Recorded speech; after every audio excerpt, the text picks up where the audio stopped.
Hey guys, welcome to my channel. Today I have another Christmas story for you. This one is called Karen's Wild HOA Complaint About My Christmas Lights. I Ruined Her Plans. Grab a snack and a drink and let's get into it. So this happened a few years ago. We were living in our first home that we bought. It was an older home and it was built in the 70s, but it was great. It had a huge backyard and the neighborhood was wonderful. It was nothing like where we live now. Here we have no neighbors within walking distance and we can hear the cows in the pasture next door. But anyway, back to the story.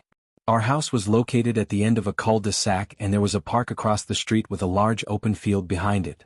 The only thing that bordered our property was a walking path that went around the field and through our neighborhood. We loved seeing all the kids and dogs using it every day. We could see all of the houses on the path, so during Christmas time all of the houses would put up lights and decorations and it was beautiful.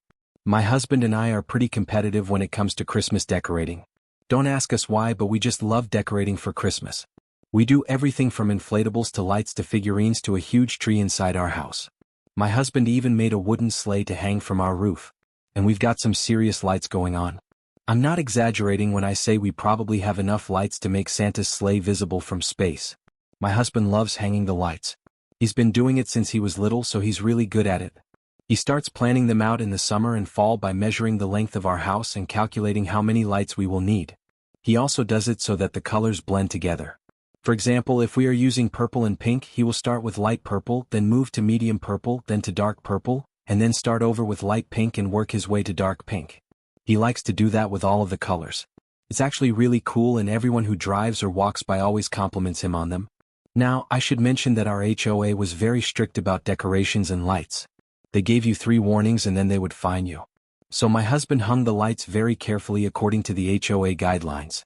Well, this year, Karen from across the street decided she wanted to have her picture window replaced. Picture windows are much larger than regular windows and they take up the entire wall. She decided that she wanted to replace hers with a bay window, which consists of 3 separate windows with mullions in between them. Mullions are those long, thin pieces that look like window frames, but they don't open. So the middle section of her window would be a picture window and the 2 sections on either side would be these fake mullion windows. If you're confused, just picture a regular window with 3 sections in it. She asked my husband if he would help her measure for the new window because she knew that he was good with numbers and he was an engineer. So he helped her figure out where the new window would go and how big it would be. Then she told him to leave the lights up so that she could see where the new window would be after he took them down. Well, fast forward to the day after Christmas and the new window was being installed. The guys arrived early in the morning and they were putting up the frame for the new window. My husband got off work early that day, so he went outside to check on the progress. That's when he noticed that the guys were installing the mullion pieces on the wrong side of the window. So he went over to talk to them. He explained to them that the mullions were going up on the wrong side and that they needed to switch them so that the seam between the mullions and the picture window would be on the inside rather than the outside. Now this is important because if the seam was on the outside, then water would come in around the window and ruin the insulation and the drywall, which would cause mold. You want the seam to be on the inside of the house so that any water that gets in comes in around the trim instead of getting trapped behind the trim where it can damage your house. He explained all of this to the guys and they understood. But then they said that they couldn't move the mullions because the window company sent them pre-assembled and they couldn't take them apart. My husband was like, "Oh, okay." Then he came home, grabbed a screwdriver and went to take the lights down. That's when Karen came outside to check on the progress. She saw him taking down the lights and she started screaming. She was yelling, "What are you doing? You promised my husband that you would leave those lights up until the window was installed." He responded, "I did promise that, but you didn't tell me that you wanted the seam on the inside of the house. That's why I'm taking them down so that we can put them back up correctly." She shot back, "Well, you should have asked me, I'm the one paying for this stupid window." And then she went back inside and slammed the door. My husband finished taking down the lights and he and I both shrugged it off. We thought maybe she would calm down and come out later and apologize. Well, we waited and waited, but we never heard from her again. Then, true to form, we got a letter in the mail. And guess what it was? It was an HOA complaint. It read, "Dear Mr. and Mrs. Neighbor, this letter is to inform you that you are in violation of the HOA rules and regulations. Section 2, subsection D, paragraph 3 states that Christmas lights must remain up no later than January. Your failure to comply with this rule gives us no choice but to issue you a warning. Please remove all Christmas lights immediately. Sincerely, the Board of Directors of the Homeowners Association." We looked at each other and burst out laughing. She had literally complained to the HOA about my husband taking down our Christmas lights before New Year's Day, which was a full 11 days before the HOA deadline. We couldn't believe it. We were literally laughing so hard that tears were streaming down our faces. I mean, really, what kind of person does that? Who complains about their neighbor taking down their Christmas lights 11 days before the HOA deadline? Clearly someone who has nothing better to do. So we decided to play along. We wrote a response letter to the HOA and we copied Karen. In the letter, we stated that we received their notice of violation regarding our Christmas lights and that we would be happy to pay the fine if they could send us an invoice. We then thanked them for their concern and we assured them that we would be sure to decorate next year. We signed the letter, "Your obedient servants," and we sent it on its merry way. And guess what? We never heard from the HOA again. It turns out that Karen's complaint didn't do anything for her. The best part was that when my husband put the lights back up, he did it exactly the way that she wanted it. So the seam was on the inside of the house and her window was installed correctly. I guess she got her revenge. But honestly, I think she should have just left the lights up. They look beautiful. Anyway, that's my Christmas story. I hope you liked it. And I hope you have a wonderful holiday season. Bye. Hey guys, welcome to my channel. Today I will be reading from the r/malicious compliance subreddit. So let's jump into it. Karen's wild HOA complaint about my Christmas lights. I ruined her plans. My wife and I bought our first home about 2 years ago. It's in a planned community with an HOA. Our HOA is mostly harmless. They just make sure everyone mows their lawn and doesn't have garbage all over their yard. And they also hold an annual neighborhood cookout in the summer. But for the most part, we're left alone. The HOA consists of 5 people. There are 3 board members elected by the residents and 2 alternates who step in if one of the board members can't make a meeting. The HOA holds monthly meetings in the neighborhood clubhouse where residents can bring up concerns or issues with the neighborhood. If you're not a board member, you can't really do anything at the meeting, but you can talk to the board after the meeting and they'll address any concerns. The concern has to do with the covenants, conditions and restrictions or CCRs of the neighborhood. The CCRs are basically the rule book of the neighborhood. It covers everything from the type of grass you can have in your front yard to parking your car on the street overnight. Now, I love Christmas. My wife and kids are too young to really get into the spirit of Christmas yet, but that doesn't stop me from putting up lights. This year, I put up more lights than normal because I figured why not? I'm working from home and I have a lot of extra time on my hands. I spent a couple of Saturdays hanging lights and inflatables and I think it looked awesome. Well, not everyone shares my enthusiasm for Christmas. A few days after Christmas, I got an email from the HOA president. Now, keep in mind she's not on the board this year. She was last year, but she's no longer in her term. She's now an alternate because her term ended. But she's still very active in the HOA and always has a say in things. Anyway, the email was from her personal account, not her HOA account, which should have been my first red flag. The subject line was simply, "Your lights."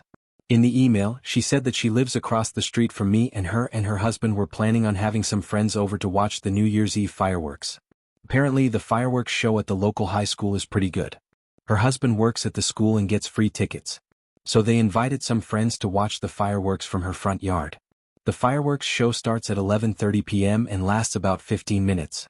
So they wanted to start drinking around 10 p.m. She goes on to say that she didn't want her friends sitting outside in the dark waiting for the fireworks, so she wanted to have some lights on. I totally understood where she was going with this. She wanted me to turn off all my Christmas lights so she could use her front porch light. I responded to her email saying that I would turn them off for the night before. Then I thought to myself, why am I apologizing?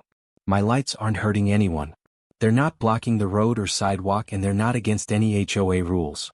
But I decided to check the HOA rules anyway. According to the CCRs, I can have my lights up until January. I have plenty of time before I need to take them down. So why should I cave to her demands? I decided then that I wasn't going to move my lights for her. Fast forward to the next day. I go to the grocery store and when I come back, I see a note on my door from the HOA. I open it up and it's from the current HOA president. It says that she's received several complaints about my Christmas decorations being up past December. Apparently, Karen put in a complaint about my lights being up and the fact that I had already taken down the majority of my lights and she's trying to force me to take down what's left. I read the note and just laughed. Then I pulled out my phone and I started recording. I recorded myself walking around the house to show that there were still lights up. Then I went to my computer and composed an email response to the HOA president. In the email, I told her that I found her note and that I found it funny. I told her that I still have well over a month according to the HOA's own rules before I have to take down my lights. I went on to tell her that it's unfortunate that the HOA had to waste their time addressing this trivial matter instead of focusing on more important issues. I ended the email by saying that I hope her day gets better and that I'd be happy to help her take down her Christmas tree. Then I attached a copy of the CCRs highlighting the section that states I can have my Christmas lights up until January. Later that day I saw Karen and her husband outside. They were both fuming. I smiled and waved but they ignored me. Later that evening I got a text message from one of the board members. He told me that he and the other board member were furious about Karen filing a complaint about my lights. The president is the one who pushed the issue. Neither the other board members nor the alternates have the authority to do anything about my lights, but they did try to convince me to compromise with Karen. They suggested I turn off the lights facing her house. I offered to meet with them to discuss it further, but they declined and told me to just deal with it. Well, I guess karma is a female and she's a B word. A few days later, I get another email from the HOA president. In it, she tells me that the board has voted unanimously to fine me $200 because I've violated the good of the order clause of the CCRs. The good of the order clause basically gives the HOA the power to do whatever they deem necessary for the good of the neighborhood. However, it's never been used in the 10 years the HOA has been around. It's sort of like a catch-all rule, something like, no shirt, no shoes, no service except it's in writing. Anyway, she tells me that I have 7 days to pay the fine or else they'll take me to small claims court. Oh boy, I thought, here it comes. Time for malicious compliance. Remember how I offered to meet with the board to discuss my lights? Well, the day before the board sent me the notice of violation, I sent the president an email accepting her offer to meet and gave her my availability. I even offered to come to her house if she prefers. Well, she ghosted me. Didn't respond to any of my emails or phone calls. And today is day 7. I sent her a certified letter this morning with a money order for $200, which I refused. She called me twice today but I didn't answer. I sent her a text saying that she can deposit the check and that I expect a follow-up email with a receipt for payment. She replied that I should have emailed them sooner. Then I asked if she's confirming receipt of the payment. She replied that she's confirming that I paid the fine. I texted back that since I heard nothing from her, I assumed that the payment was refused. She texted back, "Are you serious?" And I said, "Yep, I'm serious. You never responded to any of my emails or texts. Plus, I only had 7 days to pay the fine. I didn't know you'd be ignoring me." I followed up with, "Would you prefer I pay the fine or do you want me to take this to small claims court?" She just said, "You're unbelievable," and left it at that. I haven't heard from her since. I honestly don't know what to do. I don't want to take her to small claims court, but at the same time I paid the fine so I shouldn't have to. Maybe you should go to the next HOA meeting and ask them. Oh, actually no, because they don't care. Oh wait, maybe you should record it. Yes, because the HOA president tried to get you over a ridiculous claim. I think you should go to the next HOA meeting and publicly destroy her and the HOA. That would be hilarious. I haven't heard from her since. I honestly don't know what to do. I don't want to take her to small claims court, but at the same time I paid the fine so I shouldn't have to. Maybe you should go to the next HOA meeting and ask them. Oh, actually no, because they don't care. Oh wait, maybe you should record it. Yes, because the HOA president tried to get you over a ridiculous claim. I think you should go to the next HOA meeting and publicly destroy her and the HOA. That would be hilarious. Anyway, you're clearly having fun with this and I love that. So have fun with it some more. Go to the next HOA meeting and absolutely roast her. And that is the end of this malicious compliance. If you like this story, definitely give it a thumbs up. And if you like this video, then make sure to subscribe. I truly appreciate when you do, and I will see you in the next Reddit story.